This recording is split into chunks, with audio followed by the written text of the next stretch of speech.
Heyo everybody, it's Andrew Whipple here with Gamer's Guide to Life, and I just wanted to talk a little bit about Diablo III. Now, if you've been playing this game, you know that there's a lot of controversy surrounding the latest patch, 1.0.3, and I'll get into that a little bit later, but I just wanted to talk more about my experience with the game so far. And since I've been unable to do a review of the game since I had to go to E3 and just a pile of work, hopefully I'll be able to get that up here pretty soon. I'm hoping before the end of the week. We'll see. But just staying on here, I wanted to talk about the game in general, my thoughts on it, and then we can get into some of those changes. So, I guess to lay the foundation of this conversation, I want you all to understand that I am a Diablo veteran. Harkening back to the original title, I played this game on 56K. Used to get pissed off at people for picking up the phone when I was in the middle of playing with my buddies. Good times, for sure. And Diablo II, of course, I sunk the most time into. Played that game for an embarrassing amount of hours. You know what? I'm not even embarrassed about it because it really was a fantastic game. And I'll definitely be drawing a lot of comparisons between Diablo 2 and 3 in the following segment here. So, I guess I'll start out with saying that just Diablo 3 in general, it's a fun game. It really is. I'm not saying that it isn't, but it definitely has a lot of problems. It makes me feel estranged to the series, the dungeon crawler that really kind of started it all. We see games like Titan Quest and a lot of the other ones that just mimic this type of style. And Diablo has always done it the best. So where do I start? Well, I guess we can just say with the game's launch. Man, there's a lot of people that I knew that took vacation to play this game. And I remember, I live on the East Coast. That game launched at 3 a.m. And people stayed up for that. My old roommate, he actually went to bed early, like around 6 o'clock, got up at around 11:30, 12 o'clock just to get ready for this game. And it was hours after 3 o'clock before this game actually came out. The servers were stable enough for him to actually log in. And he got lucky. He actually logged into it without really a hitch, and then he eventually got booted off. And then after I got home from work, I'd constantly be booted off. And then for about a 2-hour period of time, I wasn't even able to log in. I can't imagine what it would have felt like to have stayed up all that time and then just for it to be put off a little longer. I understand that Blizzard came out and apologized for the whole debacle, and that's great of them to do. It really is. It's awesome. But as I've detailed in my written piece, this isn't the first time that Blizzard has launched a major title. Yeah, it's different. World of Warcraft is an MMO. But back in 2004, being their first title, it's forgivable for something like that to happen, for a company that is dabbling in that genre for the first time. But even so, they've released 3 expansions, and they're working on their 4th one right now. And it's all just been a better launch as the games have just progressed. Diablo III is a game that's been in the making for 12 years, and I want to stress that point through all of this. This game has been in development for 12 years. That is not a small period of time. Most AAA games now, you don't see a development cycle past 3 years. Hell, Assassin's Creed 3 is going on a 3-year development cycle right now. And the developers and engineers started work on that game directly after Assassin's Creed 2. So, 12 years is an unfathomable amount of time to me.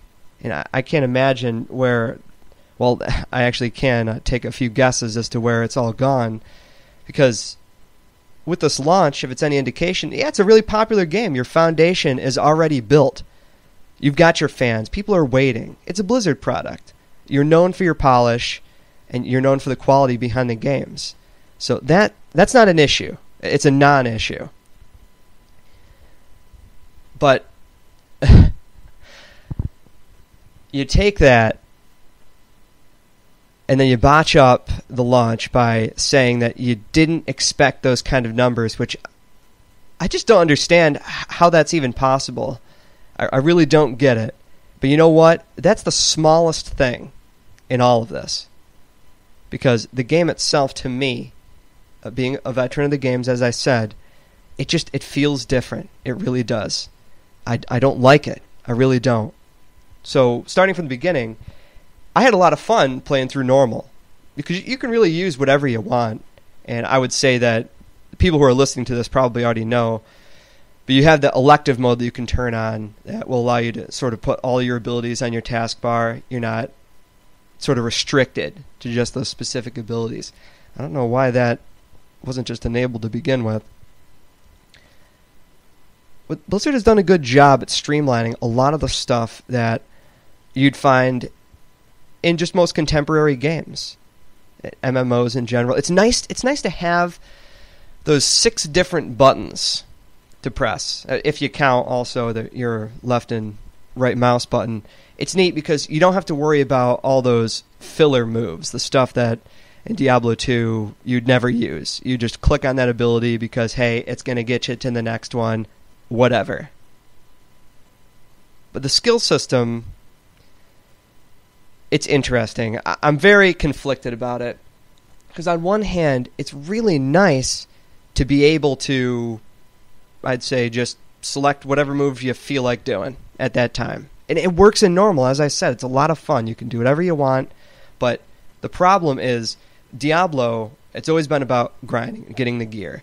And when you finish normal, you go into Nightmare, and then you go into Hell, and then there's the new mode, Inferno, which Blizzard has said it's the ultimate challenge. And it's still not balanced, which I sort of find a little upsetting. But anyway, so just going by Hell's standards, you're going to get up to that point, and then you're going to stop utilizing these moves because they're not adequate anymore. They aren't. They're not nearly as effective as they used to be. And that's a big problem to me. I'm a big believer in skills that should be useful at all times. Hell, if you want to draw the comparison, go all the way back to World of Warcraft when it launched in 2004. And look at the talent trees just a couple of years later when they overhauled the whole thing. I remember rogues had improved distract. It was like 2 or 3 skill points that increased the radius of distract. What a waste of a skill. Well, Blizzard realized this, and they decided, okay, this isn't a very useful skill, so we're eventually just going to completely get rid of it. And that's a good attitude to have. It really is.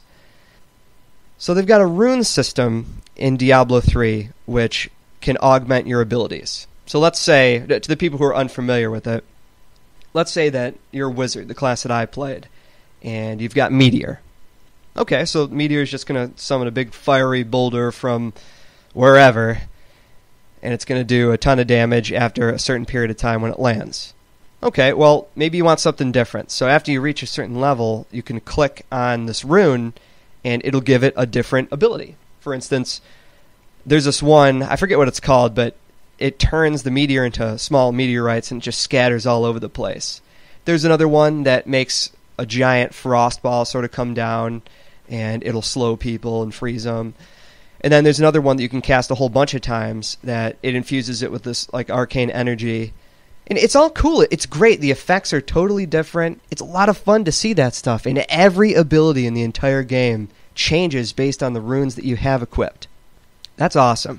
That really is. But herein lies the issue that I've been building up to. When you get to Hell, when you get to Inferno, a lot of that stuff, it changes. And it's cool for your character to evolve with it. But at the same time, you're not going to be using these moves anymore. Force Wave, no one is going to use that move at all for a sorceress. You're going to be trying to do all your damage at range. And then it gets worse, not just the moves I'm talking about, but the runes themselves. A lot of them are terrible. They're awful. One of the ones I laugh at the most, like Spectral Blades. I wanted to build my sorceress like tanky, like some kind of beefed up melee type wizard, But it's just not viable, and I'll get into that also in a second. So I started to use spectral blades, and you get in there, it's a real close range weapon. And there's one rune, it's something like it has a chance of slowing the target by like 30% or something like that. Useless. Utterly useless.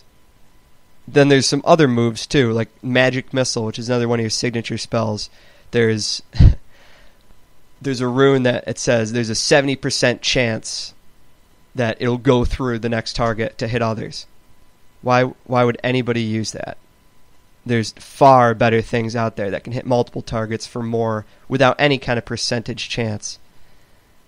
It's really stupid to see this kind of stuff when you could just be creative in a lot of ways. Again, I'm a big believer in skills being useful after the fact, like beyond when you initially are supposed to have used them and just gone past it. It should be something that you have the choice to utilize whenever you want to. But instead you have a cookie cutter set. And honestly, it is. I hate to say it, it is. You're not really going to see any sorceresses that don't have diamond armor equipped that are in Hell or Inferno difficulty. Why? Because it gives them like a second chance at life. And actually, a better example would be Force Armor. There's people running around because there's a rune that says, all right, if you get hit for 35% or more of your life, Force Armor actually makes it so it does 35% of your max health. So it's actually impossible to get one shot if you're a wizard that has that ability on.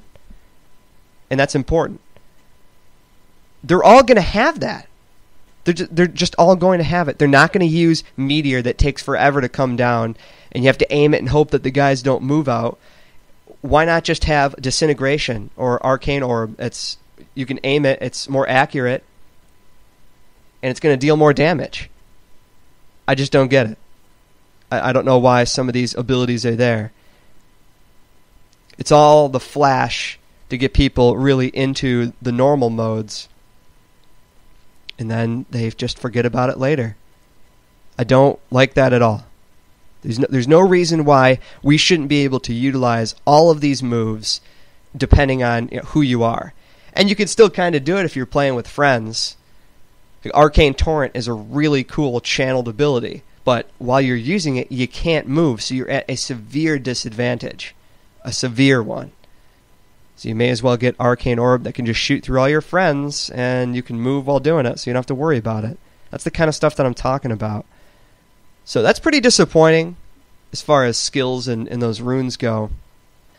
But I think it's not that I missed the talent tree for Diablo II. I think that it had more weight behind it, because you could get that feeling that, all right, well, this necromancer, he's bone. So he's summoning the skeletal prisons and walls and the bone spears, doing all that crap, as opposed to a necromancer who focuses on summoning, or even one with just curses, or someone that goes in the middle between all of them. Yeah, some of you might argue, okay, well, you can totally do all this fire stuff with the wizard, but it's not the same. It really isn't.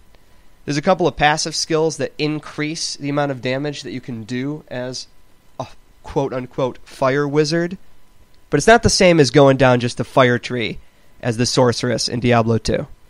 I feel that you have more options, it's more focused, but you still can use these other moves that have different elemental properties that aren't innately horrible or that you're innately tied to. You just had more choice in that game. Unfortunately, the penalties were a little more severe in D2. Later on, they changed it. You can play the game right now and totally reset your skill tree.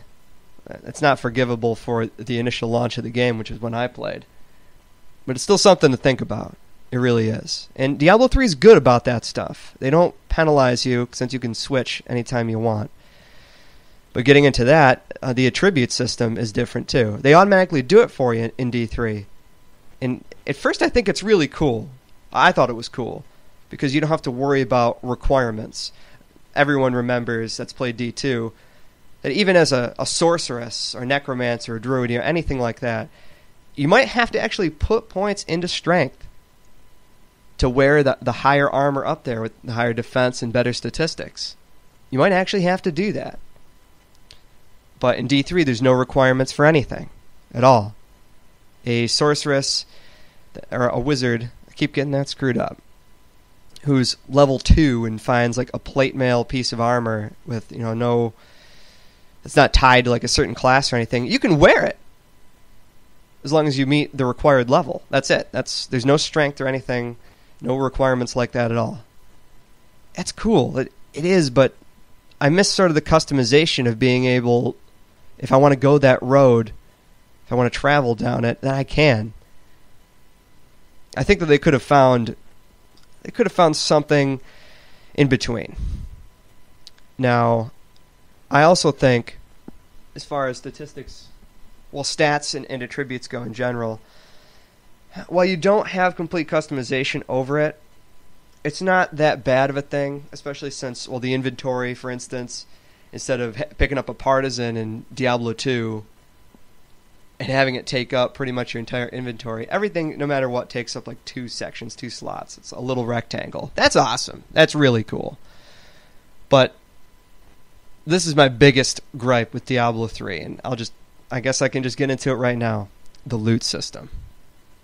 It's terrible. It is an awful, awful loot system. And I've had a while to think about this, because I wasn't sure at first, but it is just downright terrible. And I don't know what they were thinking. With items in general, magic finding, all of it, it does not work how you think it will. It doesn't work at all like you think it will. So, they don't want you just hunting bosses, going on boss runs like you used to in D2.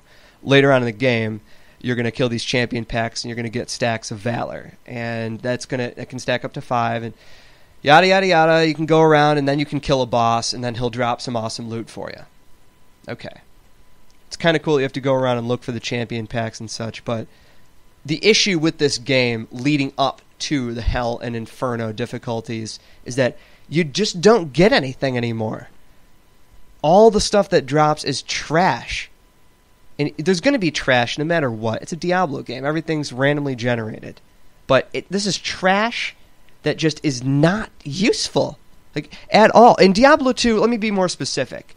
In Diablo 2, you could go through the first act by yourself if you wanted to. And you're going to be getting a ton of different stuff, upgrades all the time. You actually feel like when you kill this guy, a named creature, champions, a boss, like in Act 1, you kill Andariel. Dude, she's going to drop some pretty good stuff for you. It's almost guaranteed that there's going to be some type of upgrade there for you. You actually felt satisfied with some of the stuff. I've gone through an entire act in this game without getting any kind of significant upgrade at all. Sometimes nothing. One of the big issues with that is they've MMOified this game. They've made it more like a massive multiplayer online title by slowing it down, by dripping all the stuff to you, and almost forcing you to use the new auction house. A good friend of mine, as he approached Hell, never found an upgrade for both of his weapons. He was playing a barbarian. He hit a brick wall, a literal brick wall, where he just could not progress anymore. He couldn't. He had to go to the auction house and find those items so that he could just cut through everything again. Find the right item level. Let's say you're 51 or 52. Just type that into the auction house. And that's a great thing. If you want to look for something specific, that's awesome. It's really cool to be able to do that. But it also takes out, I almost think, a required element in the Diablo universe, in any kind of Diablo game. And that's earning your own stuff at your own pace. I did the same thing. I got to Hell, and my character was terrible. I was taking forever to kill standard zombies in Act 1. So I spent a good 100k, 200k, and I bought all level 51 gear, and all of a sudden now I'm just running through the stuff again. But it didn't feel nearly as satisfying because I didn't find any of this stuff myself. And the crappy part is, you can't really buckle down and say, all right, I'm just going to find all this stuff myself. because it's going to take you months to be able to do something like that. And I think that's pretty sad, because you're just going to wade through tons of trash. None of it's going to be good for you. You're better off just going to the auction house and finding the equipment that you need right there and then, so you can actually have a decent time. So you're not taking an hour killing a stupid zombie right in the beginning of the game that's not even going to drop anything for you. Of course, there's a chance that it can happen, but I'm just telling you right now, it's not just me. You can ask your friends. You can talk to the people who are playing the game. You run through a lot of trash, and every once in a while you'll find a decent item, but more than likely it's not going to be for you. So you just have to put it up in the auction house, somebody will buy it, and you can use that money to buy something else in the auction house. I think that's pretty lame. In Diablo II, you just did not have that same feeling at all. And that's something that I really miss. That's why I feel more estranged in Diablo III than I thought I was going to. Now, as upset as I am about that, just weapons in general, that's something else that we need to talk about. The anemic feeling of weapons. So Diablo 3 doesn't have uniques. Well, they do, but they're called legendaries now. Everything's getting set like how it was in World of Warcraft. And we'll get into that in a minute too.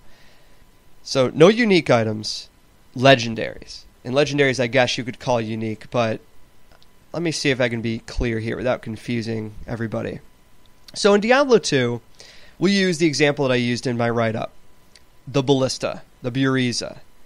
I played an Amazon. That was my character in D2. And I used that thing forever. It was amazing. Amazing. So it's a unique weapon. And it has certain stats. So we'll say like enhanced damage. And it can start from anywhere from like 150% to 200%. It's got other stats on it too that can fluctuate, but we'll just, for the sake of keeping things simple, we'll just start here at enhanced damage. Let's say that I find that unique crossbow, and I go, oh shoot, I know it's the Buriza, awesome. Well, I identify it, and I find out, oh my god, it's a 200% enhanced damage one. That's the max. That's a perfect Buriza. A perfect ballista. And that thing is worth a lot of money. If all the other stats are maxed out on it too, which is unlikely, that thing is just going to be priceless. It'll be great.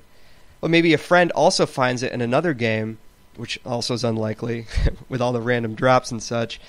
And let's say that he finds, a 150% one or 160% one. And that's a lower tiered model. Well, it's not going to be worth nearly as much. But the thing is, the enhanced damage is still on the weapon, no matter what. In Diablo 3, all of the legendaries, the items, the attributes, are random. So you might find, let's say, there's a specialized axe, like a two-hander, an axe, and a barbarian can use it. And it'll actually just say barbarian only. Let's just go with that. Well, the primary attribute for barbarians in this game is strength, obviously. Well, that axe might not have any statistics for strength or geared towards a barbarian at all, but the barbarian's the only one that can use it, and it's a legendary weapon. It has a unique name and even a little saying on the bottom of it. That's pretty insulting. That's stupid. That same friend of mine who got into hell early on when he was playing D3 opens up just a chest and outflies a legendary, and he gives me a call and he is super excited. And we go in there and we look at the item, and it's the Frostburn gauntlets, and I talked about this in my write-up too. But we looked at the stats and they were absolutely atrocious. There was nothing on them that were good at all for anybody. Like, he was playing with a friend that was a demon hunter, and he looked at him and he just threw him back on the ground. His rare items were better. Same item level. And you can, if you don't believe me or you want to see proof for yourself, check out the auction house right now. Go ahead. Check it out. Knock yourself out. You're going to see a ton of legendary items that just aren't any good. As a matter of fact, most of the people, if you go onto twitch.tv, you're going to see that most of them just have rares. equipped. Hardly any of them are going to have legendary items. Of course, the best ones are going to be those really rare tier items, but most of the players don't have that stuff. What is going on? Who made that call? That's what I want to know. Why would you make a legendary item terrible?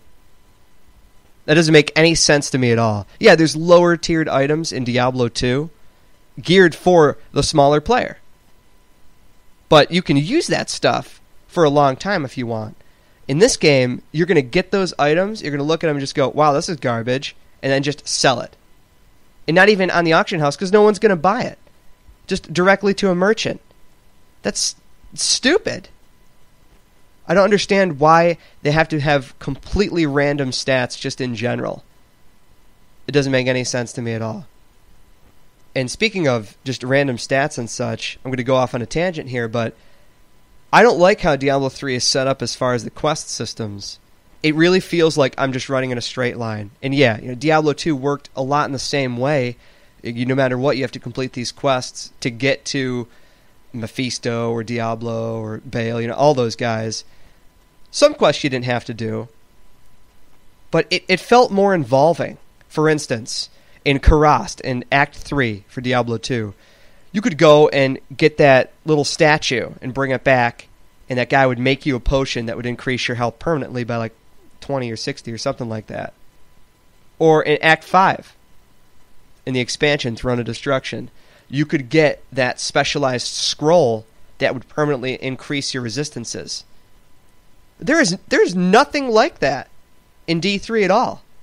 Nothing that sort of makes you go off and say, hey, there's some stuff over here, man. That's pretty cool. The Den of Evil. Everyone knows what that is. Nothing like that. It's just literally a straight shot. You're just completing quests on the fly that you just don't care about. And while we're on the subject, the story's terrible. I don't know what's going on with Blizzard, but their storytelling has taken a severe nosedive. StarCraft 2, I'm a huge StarCraft fan. Most of my handles, like Infested Andy, Zaz, all that stuff, that's StarCraft. I love that game. Brood War, they all have an amazing story, but StarCraft 2 was the most predictable and safe narrative I've encountered for such a hyped-up game. It was bad. I don't even want to say that a safe play is good, because they just had so much that they could do with it. It was just so predictable. It was insulting. And Diablo 3 is the same way. I don't understand what happened to their creative capacity. They could do so much with the story, but instead they're bringing back characters from Diablo 1. Like Adria plays a major part in this. And by the way, if you should be listening to this through my article, but just in case you didn't, I'm going to talk about other spoilers. Adria, just in general, it was so dumb. You find her just in the second act. It's just like, oh, okay, well, so here she is. Oh, she's a character from the first game. And you knew you were going to meet her from Act 1 because of all the references and such. God, I'm so sick of it. I wasn't surprised at all when I found her. And then I also wasn't surprised at all when she turns on you at the end of the game. You could just see it coming. Oh, and it was really funny, too, to see that Emperor masking himself as Belial. He's just in the sewers talking about how close he is to Belial. Okay. Yeah, that's a good one. Didn't see that one coming. I just don't understand how they could do this.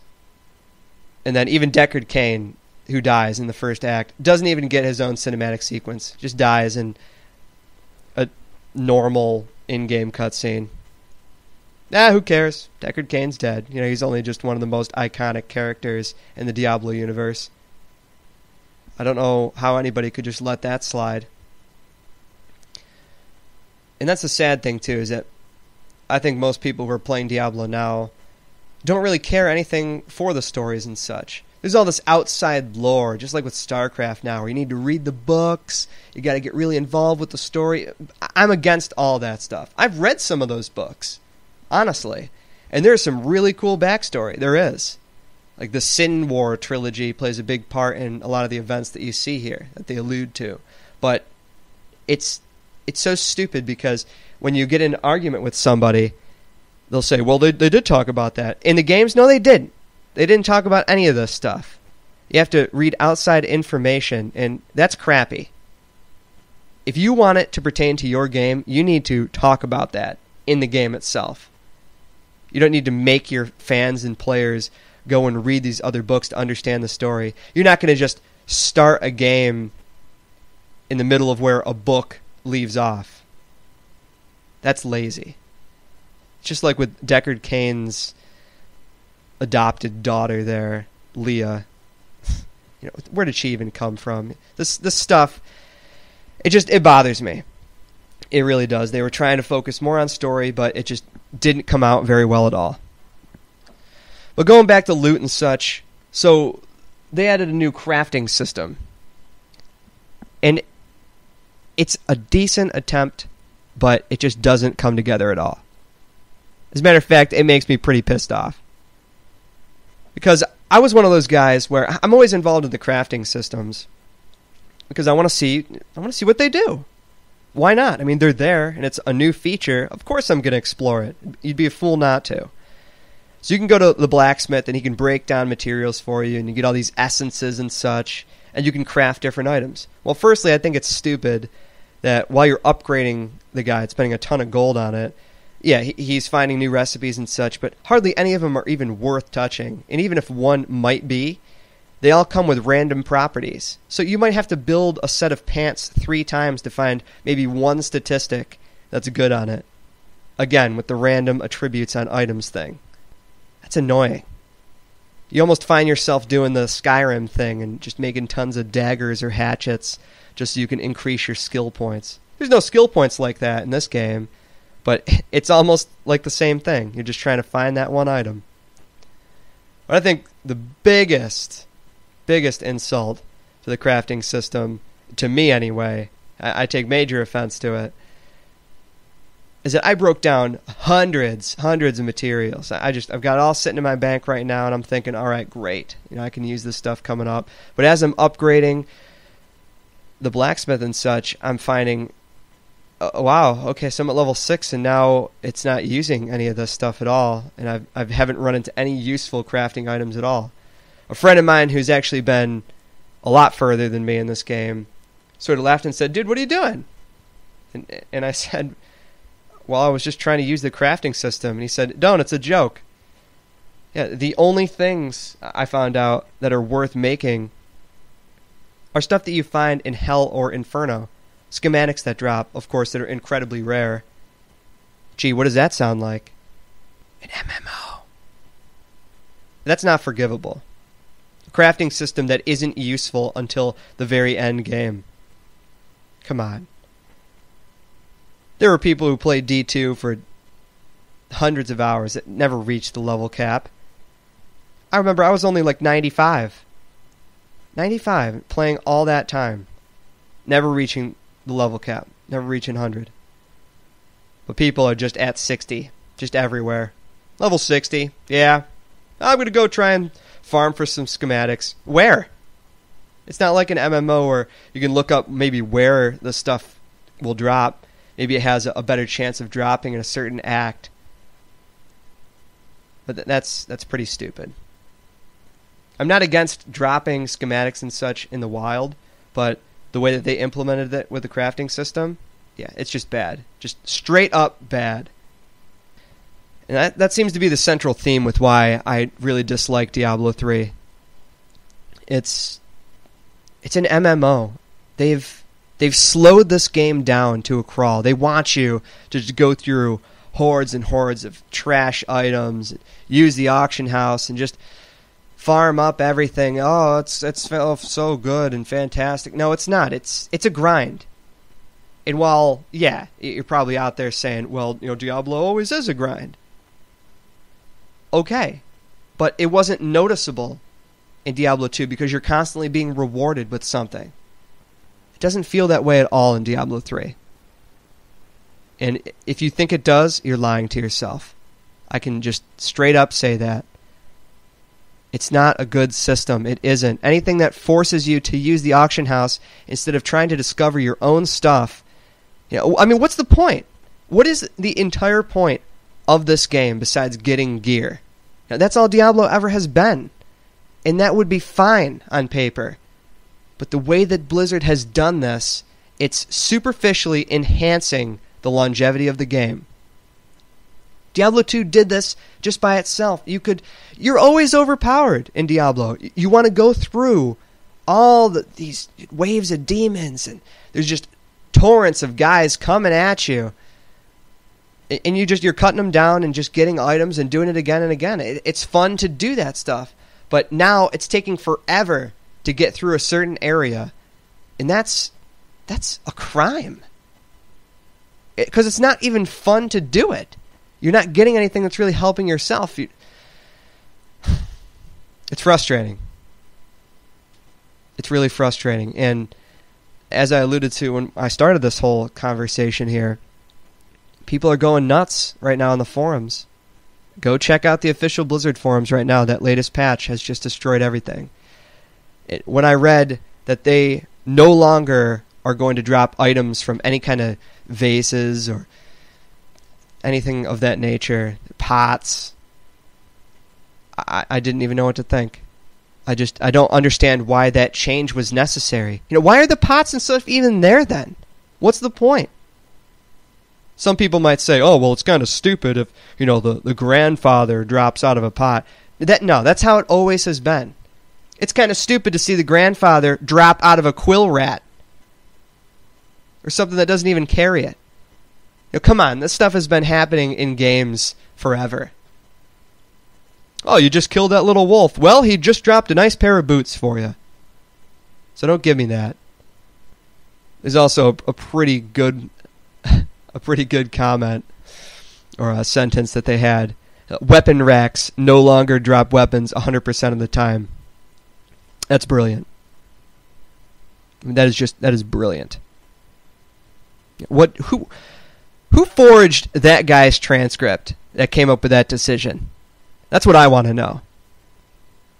I'm just aghast at a lot of these changes. And of course, the number one thing is that everyone's talking about how Blizzard reduced the attack speed of everything. Now, if you haven't really played Diablo 3, you don't know how important it is. As a matter of fact, I didn't really know how important it was.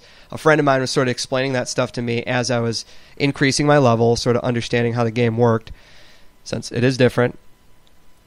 No matter what you do, one stat, you've got your primary attribute, like for the wizard, it's intelligence, but you're really just going to be looking at intelligence and then damage, since they're almost one and the same. But pure damage is going to increase it more, of course.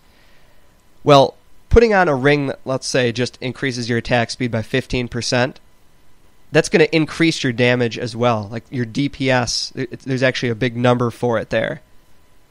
And I do something like 15,000 right now. Well, with all that stuff cut in half, that means your damage is basically cut in half. There's people posting numbers on there who are doing like 30k damage, more than that. And now they're saying, I do 15k or 16k damage. I can't even kill the same stuff anymore. That's pretty insulting. Especially when they probably went out and some people actually spent real-life money on this stuff. Call them fools, call them whatever you want, but they still did it with that system in place. But Blizzard, going with this MMO style that they've been sort of going with for years now, they changed it. And they can change whatever they want, because that's how they patch their games now. Every single time there's a new ability that's changed, statistics, just all that stuff. Hell, I wonder which one's going to be the Hunter patch. Remember those days? I understand that technology evolves, and the way that we fix just everything changes, but a game like this just doesn't... It's the same as... What reason is it that Blizzard decided to leave out LAN support or constantly being connected to the internet? It's stuff like that. Call it archaic, call it whatever you want, but there's people out there that don't have a decent internet connection, or maybe they just don't want to be connected so everyone can see them. But a largely single-player game, or your choice to be single-player game, having to be multiplayer in this respect, that's infuriating. Anyway, I think I've talked enough about this stuff. Hopefully you guys sort of understand my point of view. And even though I've hated on this game a lot right now, I respect Diablo 3 for what it is. It's done a lot of good. It really has. But it just didn't find that fine line that sort of brought all of the games together. And that's why I'm looking forward to Torchlight 2 now. It's really funny. I thought that game... I was going to write an article talking about how Torchlight 2 missed the party, how it killed itself. And now that completely changed. But I hope that you have a good time with it. I really do. But somebody like me, after everything that I've stated, and there's other stuff too that I've left out, it's just too hard. It's a time sink. It feels like WoW light. And that's not what I'm all about. All right, well, this was Andrew Whipple with Gamer's Guide to Life. Thank you all for listening.